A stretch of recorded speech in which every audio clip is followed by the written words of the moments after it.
મારા ઇનોવેશનનું શીર્ષક છે વાંચન ઉત્સવ. મેં આ ઇનોવેશન ધોરણ 6 થી 8ના 150 વિદ્યાર્થીઓ ઉપર હાથ ધરવામાં આવ્યું છે.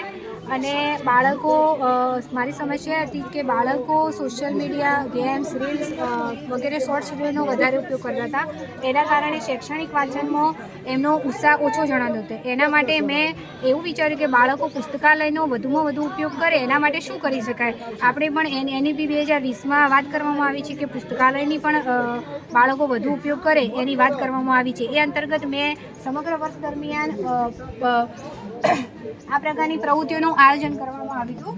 એમાં પુસ્તક પ્રદર્શનમાં બાળકોને વિવિધ વિભાગો આપવામાં આવ્યા હતા. ધાર્મિક, નવલિકાઓ, નવલકથાઓ, અલગ અલગ વિભાગો પુસ્તકોને આપીને બાળકોને કહેવામાં આવ્યું હતું કે ભાઈ તમારે કોઈ પણ પુસ્તક, ગમતા પુસ્તકોની નોંધ કરવી.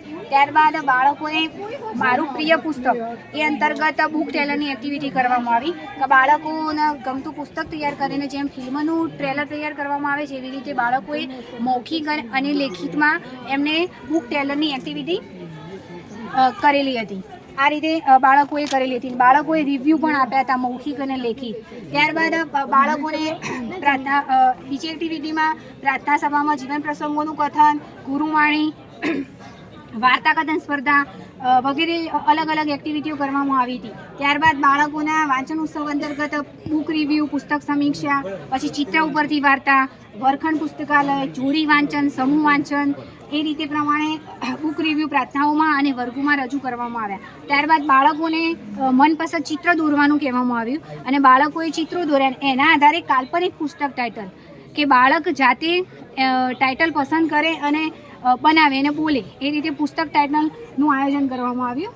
પછી બાળકોને સ્વતંત્ર લેખન, બાળક પોતાની મૌલિક ભાષામાં કોઈ પણ વિષય આપવામાં આવ્યો અને બાળક પોતાની રીતે સ્વતંત્ર રીતે એ વિષયનું લેખન કરી શકે એના માટેની સ્વતંત્ર લેખનની પ્રવૃત્તિઓ કરવામાં આવી હતી. શાળામાં અલગ અલગ પ્રકારના દિન વિશેષની ઉજવણી કરવામાં આવે છે, જે જાણે કે શિક્ષક દિવસ છે, ગ્રીન સ્કૂલ ઝુંબેશ છે, અલગ અલગ એક્ટિવિટીઓ કરવામાં આવી. પછી શાળામાં વાર્તાનું આયોજન, એમાં બાળકોને વાર્તાઓ બતાવવામાં આવી. પછી ડિબેટનું આયોજન કરવામાં આવ્યું, ક્વિઝનું આયોજન કરવામાં આવ્યું, એકપાત્ર અભિનય.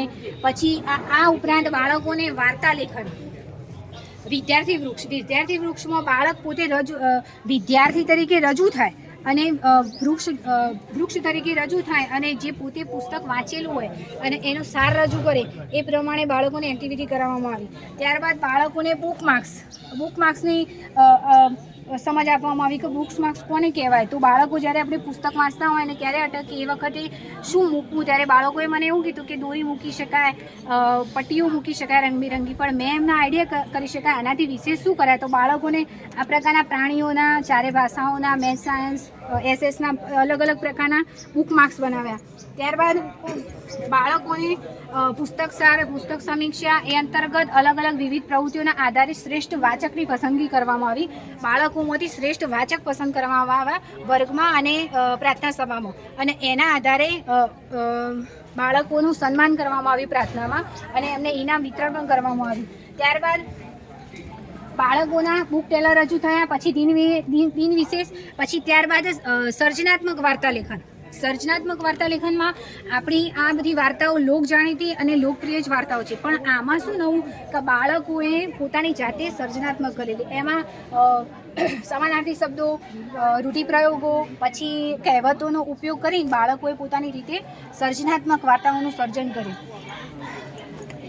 ત્યારબાદ બ્લાઇન્ડેડ પુસ્તક ટાઇટલ. એમાં બ્લાઇન્ડેડ પુસ્તક ટાઇટલમાં બાળકોએ જે પુસ્તકો વાંચેલા છે અને એમાં એના આધારે મેં આ પુસ્તકનું બ્લાઇન્ડ કરી નાખ્યું અને એના આધારે એમને ટાઇટલ માર્યા અને બીજા બાળકને ખબર પડે કે આ પુસ્તક શેનું છે. એના આધારે એમને ખબર પડે કે આ પુસ્તક આરોગ્યનું છે કે પછી કોઈ લેખકનું છે, એના વિશેની માહિતી બાળકને ખબર પડે અને એ રીતે વાંચન માટે લઈ શકે. પછી વાંચન પાસપોર્ટ, લાઇબ્રેરી પાસપોર્ટ. આ એક્ટિવિટીનો મેઇન પ્રવૃત્તિ છે અહીંયા કે બાળક પુસ્તકાલયનો વધુમાં વધુ ઉપયોગ કરી શકીએ અને આના માટે બાળકો માટે કોમ્પિટિશન થાય છે અમારે કે બાળક લાઇબ્રેરી પાસપોર્ટ ક્યાં ને મળે તો બાળક જ્યારે પુસ્તકો વધુમાં વધુ